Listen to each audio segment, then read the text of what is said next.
গল্প ঠক বাঁচতে গা উজাড়। মহারাজ কৃষ্ণচন্দ্রের রাজসভায় রাজকর্ম মিটে যাবার পর প্রায় প্রতিদিন সকলে মিলে বসে নানা বিষয় আলোচনা করে, গল্পগুজব করে। একদিন কি হলো, একটি বিষয় নিয়ে সবার মধ্যে তর্ক বিতর্ক লেগে গেল।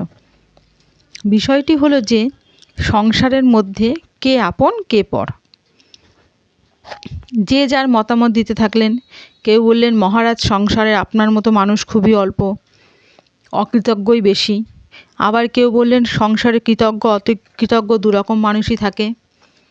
শেষে মহারাজ গোপালকে জিজ্ঞেস করলেন, গোপাল, তুমি এই বিষয়ে কি মতামত দেবে, বা তোমার কি মতামত তুমি বলো তো।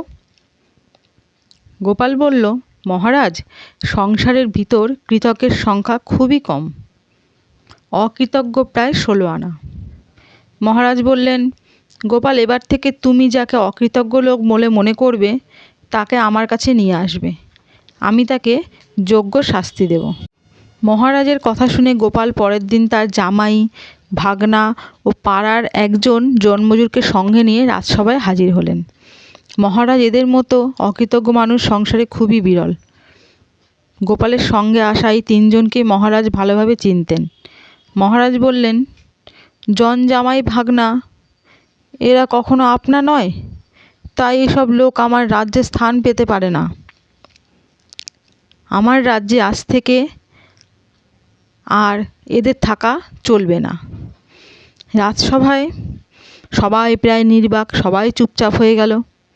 গোপাল বলল, মহারাজ, আপনি এদের যেরূপ শাস্তি বিধান তাহলে তো মাত্র কয়েকদিনে আপনার রাজ্যে লোকশূন্য হয়ে যাবে, ঠক বাঁচতে গা উজাড় হয়ে যাবে, আপনারা রাজ্যে তখন আর কেউ থাকবে না। মহারাজ গোপালের দিকে অবাক হয়ে তাকিয়ে রইল।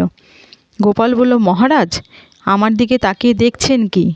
জন জামাই আর ভাগনাকে অকৃতজ্ঞ বললে রাজ্য ছাড়া করবেন?